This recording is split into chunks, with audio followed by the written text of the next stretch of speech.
Alright everybody, hello.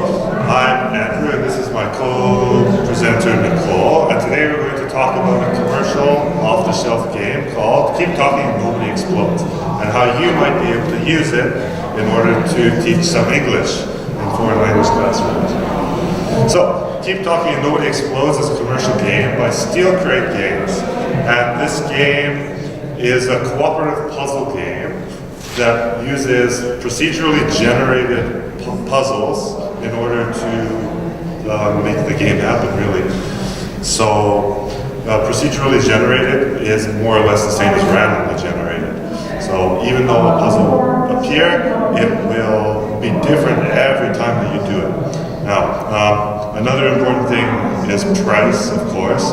So the standard price of the game is 16,000 won, but you can get it on sale for significantly less than that if you look in the right stores, such as Steam.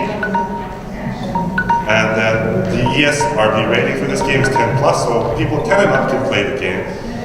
And additionally, we feel that perhaps the language is high beginner to advanced, or English proficiency.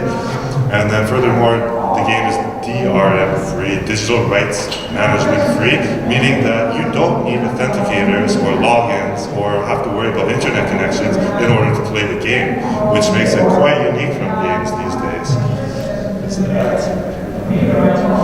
So another thing before I really introduce this game is it has a standard license when you purchase the game. And under the standard license, you can use it for educational purposes. However, the company would like you to have one copy of the game per instance of the game being played at the same time. So if you had 20 students and you wanted to play the game with groups of 5, then you would need 4 copies of the game. Ideally, yeah. Okay. Is that everything? Yes. Okay, so let's talk about the different parts of the game, and that will really help you here. So the diffuser, this person gets to have a bomb, lucky them, and they will get to do bomb things. Here's a bomb, and on the bomb you can see there's various different things here. We have a timer, we got some wires, we have other ones too that we'll talk about. But these are called modules. On this bomb there's 1, 2, 3, 4, 5 modules and a timer. And these are randomly generated. And then there's another group in the game called the experts. Now these people have all the information needed to solve all the different bombs that can possibly occur in the game. However, they don't get to see the bomb. Instead, they get to see the manual. And this manual at first might seem a little intimidating, but it's actually quite easy to read once you get going. So, in order to really show you how this game works, the best way is probably to play the game. Oh, they need the link. So, Nicole is going to be the diffuser, so she might blow up today. Depending on what the modules are, especially. I'm going to be an expert, and if you would like to follow along, this is a link to the site that you download the game from, and this is it's the entire manual for the game. You can get it in a PDF form or website form. Just go to the page on your browser and you can load it up. Just like that. So if you would like, you can follow along as we probably fail to defuse a bomb. So you can see what I'm seeing, and then you'll see what she's seeing. I don't see. You get it. Okay. 10 seconds? It's not okay.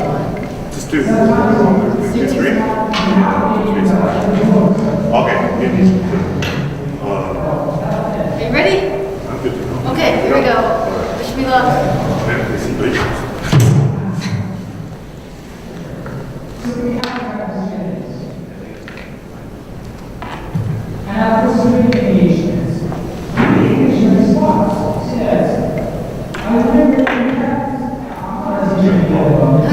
Okay, here it is.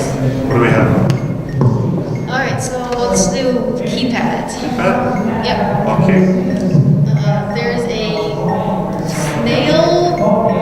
with a tail, or a 3 with ears, antenna, Okay. and smiley face with its tongue sticking out, Okay. and a star, and black star, Okay. and paragraph symbol. Alright, so you said there's a smiley face, paragraph symbol, 3 snake, and black star. Yep. Okay, so first you want to press the smiley face, and next you want to do the paragraph symbol, and then you want the 3 snake and the black star. Yeah, one down. Okay, what's next? How about wires? Okay, alright, tell me what 4 wires. 4 wires. Blue, black, yellow, red. Blue, black, and red.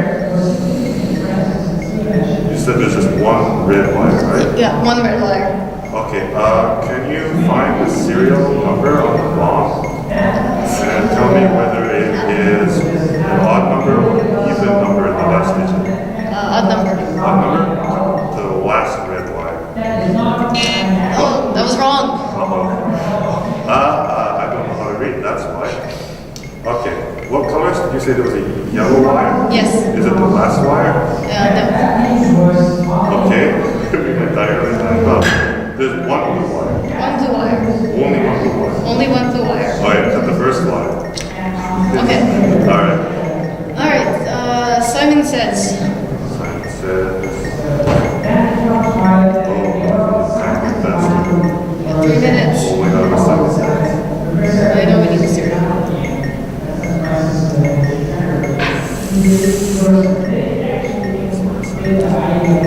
It's the one with the little diamond. Yeah, I know what it is. Why can't I see? Oh my god. It's the pressure. It's the bomb. You can hear it ticking. Yeah, I found it. Okay. Okay. What's the first color? Oh wait. First color. Serial number again. Mm-hmm. Is there a vowel? Not a vowel. No vowel. Okay. Oh, something about stripes. We have 1 stripe and no vowels. Okay. And it's green. Green was the first flash? Yep. So press. You said no. One stripe? 1 stripe. Oh, yeah, yellow. What? You're wrong. You said there's no vowels? There's no vowels, I don't think. Oh, no, there is a vowel. Yeah. My mistake that time. Okay. 2 stripes. Oh boy. You said so. Okay. Green is first. Green is first, so blue. We exploded. Okay. What are the Either. ones? Oh, okay. Wow. Goodbye. You're the first. Okay, well that's the game. Unfortunately, we blew up. I think the high pressure from the bomb and from presenting is slightly too much. Okay, anyways, why can you use this, or how can you use this game for in-class BLT? Well, first, it fits really well with task-based learning, as the task, the bomb is your task, and the means in order to complete the task is the language. And then also, it's an information gap puzzle, as you saw. Nicole had to describe some information to me, who then had to look through some information and give that information. So it's a naturally making that gap information puzzle through game. Also, it is communicative language teaching in its approach, as well as the title indicates. You need to keep talking if you don't want to explode, or even if you do talk, maybe you explode sometimes. Okay, also, the game has some scaffolding in an in-game form, and then as teachers, we can add extra scaffolding. So the game kind of trains you in order to see certain things. You know, you have to look at wires and have wired stuff. And then also in class, you can give them the language necessary to complete the bomb. Like obviously we need some color information in there, and ordinal numbers are quite important in this kind of game. And then also other things which we'll talk about after. But we can help by giving them the information, some language to use. Also feedback. Well, in the game we made lots of mistakes, so you got to hear the negative feedback of the game. You get to hear nice sound, plus an X on the screen, and then just to make you feel bad, the timer also goes faster. Also, there's uptake feedback. For example, I'm pretty sure I kept asking for clarification on certain things when I was doing the expert role. And then sometimes if something's not quite clear and you're looking through the information, then you need to, obviously if you don't understand, you need to get some kind of feedback to give more information, right? And the game just naturally makes you have to do that. So, where to begin when you want to use this game in class would be to try the game yourself. If you go in blind, which you never should do with anything when you're teaching, you're probably going to feel really overwhelmed, first by the manual, and then by some of the parts of the game that are less clear than other parts. And then, speaking of the manual, you want to look through there and find some language that you think that your students might need to learn a little bit of or practice in their class. And the manual has plenty of that, and so will the modules. Furthermore, it's not a bad idea to run it through a vocabulary profiler, because there's some technical-ish words, and depending on if your students are high, beginner, or advanced, the words they need to know might be different. And then finally, you can create some lesson plans based around the kinds of things that you think your students would need based off of the information that the game provides. So here's some of the common language that we found for when we were using it in a class.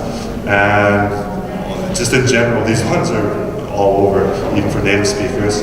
So you need to do clarification questions all the time, which was first, and so on. Here you can see the list. And then also reading and following instructions, which I failed at today. And also imperatives. Ordinal numbers are in like 100% of the modules, and then sequencing. All these things are common between the modules. And there are a lot of modules that are available, 14 to be exact, but there's 7 that you can control for through level, and that's the ones that we decided to focus on in this particular one. And these ones are the button, wires, memory, Simon Says, maze, who's on first, and keypad. And what did we have? We blew up before we finished. We have wires. Simon Says, who's on first, and keypad. Okay. So you saw those ones once already. We also could have gotten a button, because the bombs hit a button, things happen. This button has a color associated with it, and a word always written on it, and then it's a 2-step puzzle. Depending on the color, you have to do something, and then there's like a little black rectangle over here, which makes another color, and then you have to check the appendices of the bomb manual, and then give a command based on numbers, specifically the amount of time in the timer. Oh, okay, yeah. And the wires, so a bomb is not complete without wires. So important language in there is how many wires. The bombs range from 3 to 6 wires, you never know until it generates. Are there questions? Colors matter, because with bombs they have colors, cut the red line. Conditional imperatives, that if you happen to look in the bomb manual, is the way that this entire page is set up. It's if A, do B, otherwise do C, do E, do F. It just goes on for a long time. And odd and even numbers matter, and ordinals, I think I said it. Okay. Memory. We're very glad this one didn't appear, it didn't matter. This one really has a lot of relative clauses. The button that has the number 3 on it, the button that is in the 4th spot. Everything is about those kinds of language patterns. And this one, you really need to know the cardinal numbers and the ordinal numbers. And you have to actually use them in different ways. Because if you don't, you will definitely blow up on this one. And then Simon Says, we saw there's, I made reference to a serial number, which was somewhere on the bomb. And that one had some consonants or vowels in it, so they need to be able to identify what those are. And then everything else about it is just colors, just the three primary colors in green. The maze, another take on how do I get to the post office? This is the maze. So you have to be able to use coordinates in order to give a location. Like here, we have something in the second row of first column, second row. No, just kidding. No, I'm right. Anyways, and so on. And then you have to find which maze it is, and then the expert has like 6 or 8 mazes to choose from, and then they need to direct the player from the white dot to the red triangle through a maze that the user doesn't get to see, but I get to see. And so you give directions. So it could be a neat approach to the thing that students always have to learn, which is go up 2 blocks, go right 3 blocks, and just put it in a more exciting and dangerous way. But who's on first? Aha, homophones. Everything. All the things that all the people on social media love to mess up. Here they all are in this game, and they matter. So, homophones that appear in this game, we have the famous your, and your. But that's not all. There's also differences with L and R pronunciations mixed with homophones. So here it says read and lead, but it's actually read, lead. And there's also lead and red if you want to add to that list. So pronunciation matters, and then also clarification strategies to figure out which of the homophones it is after they realize that they need to. Hence the spelling comment there. And then also, once again, locating things in the chart based off of the word that's in the display red there. The expert has to give location, like press the button in the first column, second row, and then you have to do that, and then more homophones appear. 3 times. And then keypad is, we saw that one already. It's more or less describing unusual shapes and symbols, and then putting them in order. And we're going to talk more about that in a small lesson plan right now. So, I actually used How to Keep Talking in one of my classes. Oops, double pressed on me. I teach at a national university with mostly 3rd and 4th year students in this class. It's a very flexible class, so I have the benefit of being able to do what I want, but also the downside of having to think of things to do. So one of the classes we attempted this. They were mostly intermediate students, but occasionally some of the students are, high beginner to high intermediate mixed in there. So it's a bit of a range despite supposedly intermediate. So like we suggested earlier, one of the first things I did was decide on the levels to play. And these are the levels I think are most beneficial to intermediate students in particular. 1 and 1-2 just help students learn the controls and rules of the game. So there's not much to say about them. 1-3 is a very good introduction level because you will only ever have 3 module types. So it's very good if you have low students and you want to concentrate on a specific set of English phrases. But my students were intermediate, so I bumped them up to 2-1 and 2-3, which gave them a total of 7 modules to learn and the associated phrases with those. There's also free play mode, which has more options. You can have more bombs, or less time, or more time, but it's harder to control for what puzzles will appear, because it will pick randomly from at least 8 of them, and it will sometimes duplicate puzzles. Could be useful for more of a time-fill activity, but for focused conversation, I think not the best idea.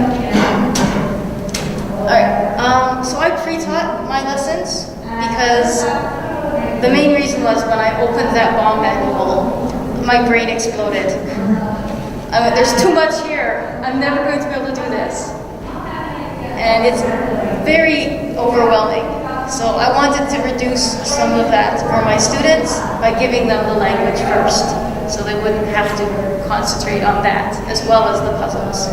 The puzzles alone are enough to be quite the experience.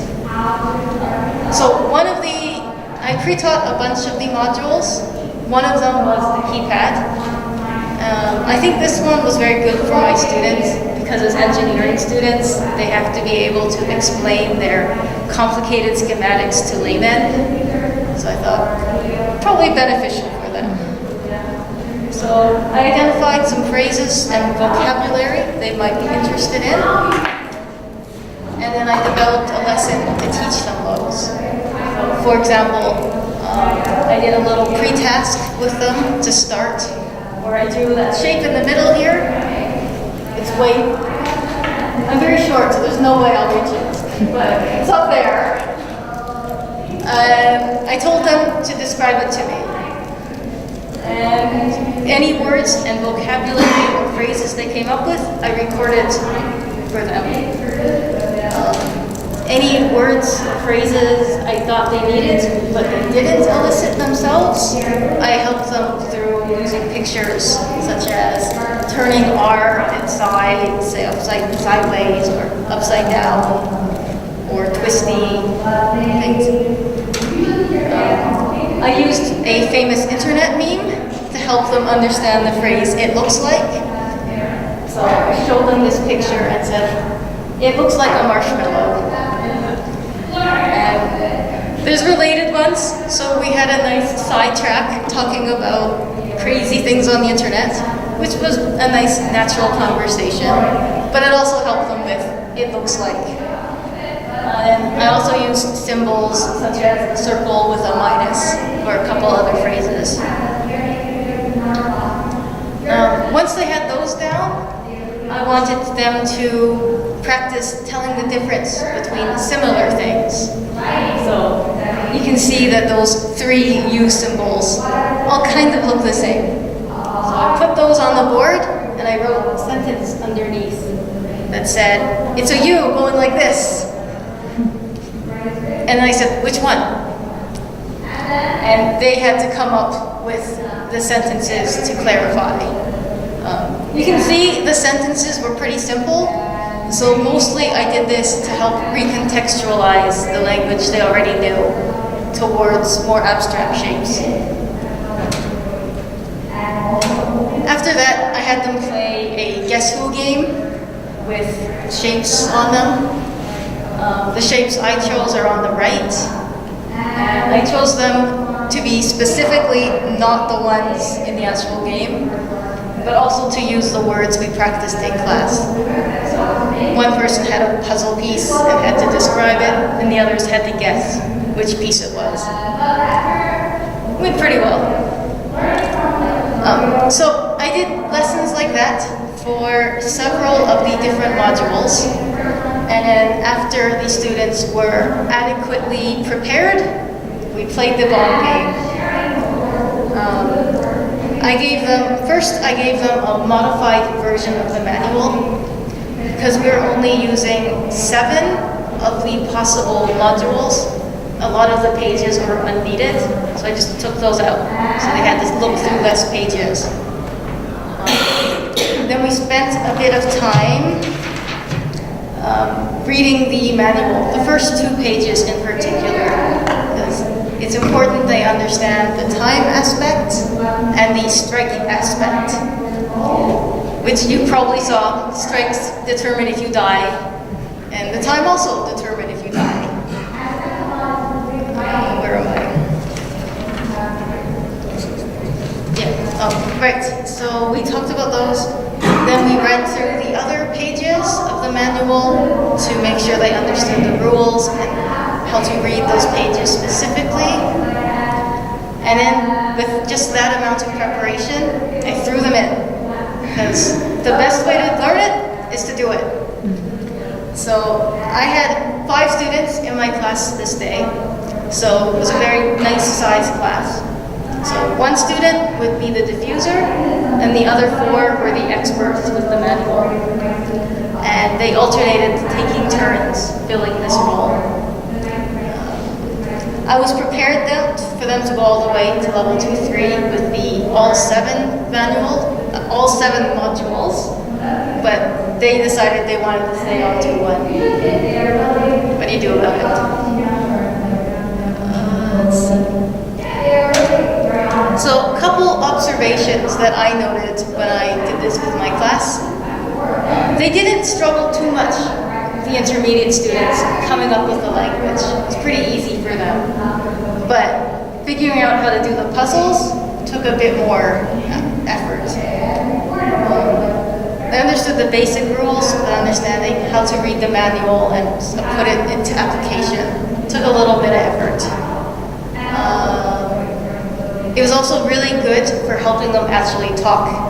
Normally, my students are a little shy, and oh no, I only want to talk to my friends. No, not you. But put a bomb in front of them, and they had no option. So there was good communication between the groups, the expert group and the diffuser group, and there was also good communication within the expert group who had to help each other solve the puzzle. Yeah, they didn't have too much problems with the language, but it definitely made them use their language. It was also cool because they had very different frame of reference than I did, so it might be worth considering that as well. When I went into the keypad, I said, oh look, it's 2 Ks. My student said it's the Hanja for water. So keeping in mind students' reference might be important when picking the phrases as well. Okay, so do you want to jump in? Yep. All right, and then just a couple other things. There's other ways you could go about this other than just pre-teaching. For example, a conference in Japan, another group proposed task then teach methods, so you can see the gap and then fill the language in after, and then redo the task, which is handy because everything's procedurally generated. So they'll get a different task, but the same premise. And also you can take a heavy reading approach by looking at the manual, which models a lot of useful language that you can just get from there. Oh, that's everything I said. Okay. A couple recommendation, one more recommendation. Personally, I think the Steam PC version is the best way to go because the Steam version also comes with a workshop where other people playing the game will create mods that change the game. And there are some very beneficial ones out there already. There's one that makes it only one module. So if you really want to focus on one language pattern, you can only do one type of puzzle. There are ones out there that make it harder. So if your students are too good, you can make it more difficult for them. And there are also accessibility options on there. For example, there's a Zoom tool. So if you have students with visual impairment, that could also be useful. So I think the Steam version of the game is the most good for those reasons. Oh yeah, there's also an English puzzle that makes them do vocabulary that I thought was pretty funny.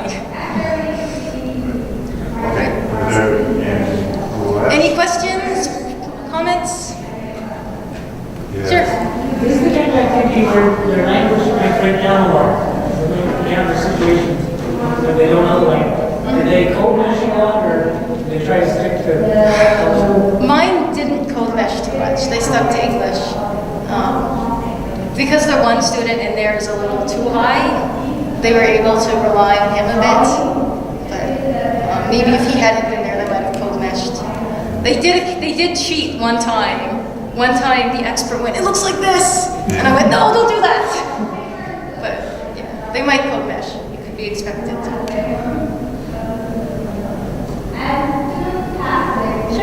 So, just a more question. Would you advise that traditionally they use their own means like code switching or copy finding the game or something just to get a trick, or they want to stick to the basis of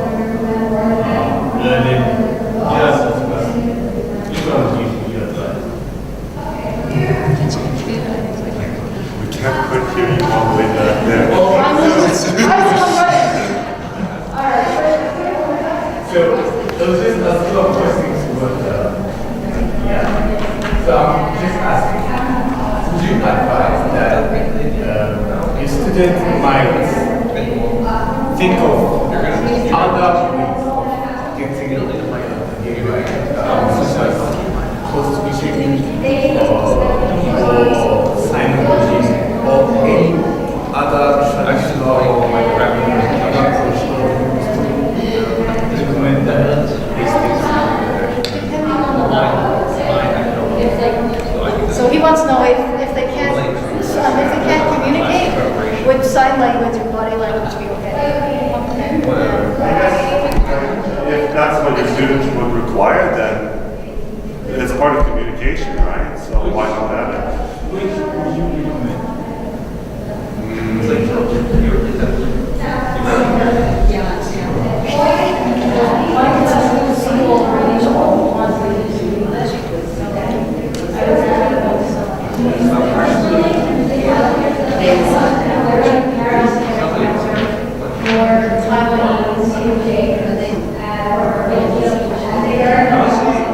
I'm actually asking this question because Joy was saying that it's not only about the language but it's about having trying to communicating among each other. And that's why I'm trying to ask. You want to focus on the collaborative Yeah. I think that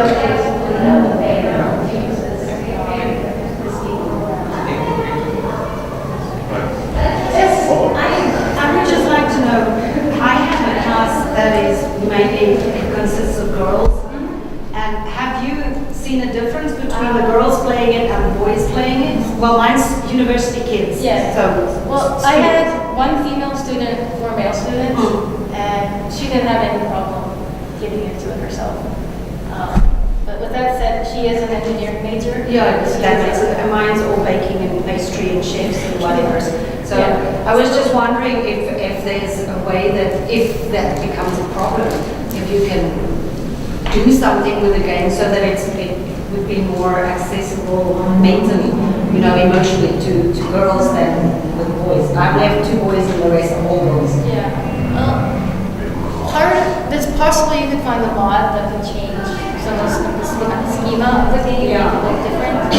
But in my personal opinion, I wouldn't be surprised to see even the makers. Yeah, I think the girls, they would probably outplay boys. Because they probably compartmentalize it a little differently. But they'll just, in my opinion, I'd approach this as a type of play, and not necessarily a type of, you need to know bomb words. Yeah. We've observed streamers play this game on online streamers, and they're primarily women who play it that you observed. Yeah.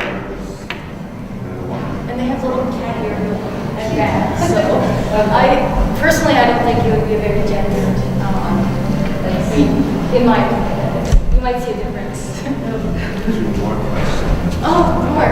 Okay. Well, so start here and then go there. Congratulations. I think this is a very good exercise for developing students' teaching competence. I have a question though. Assessment. I didn't consider assessment because there's no grades in the class I teach. So I don't grade this class. It's just the communication. Purely practice. Participation might be an important thing. If you want, you could record. Yeah, you could record them and evaluate their pronunciation afterwards, depending on the student's willingness to be on camera. Sorry, I didn't consider it particularly because I don't have to do too much. That particular class doesn't need grades. No, exactly. There's no grades. All right, there's one. We'll go back and we'll come back.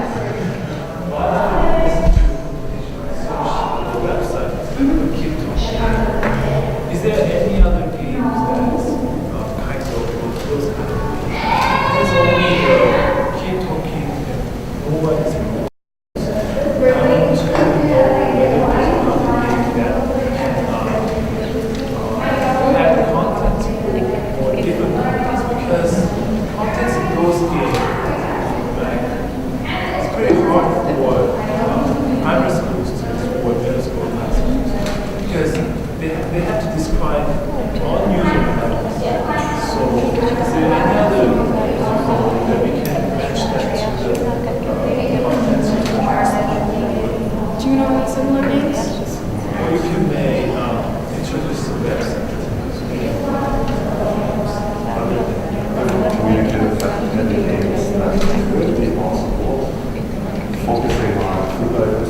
It is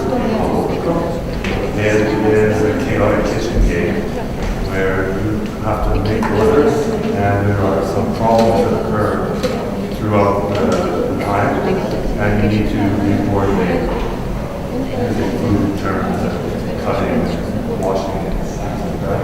So that could be a simple game. It's also a bit more steam.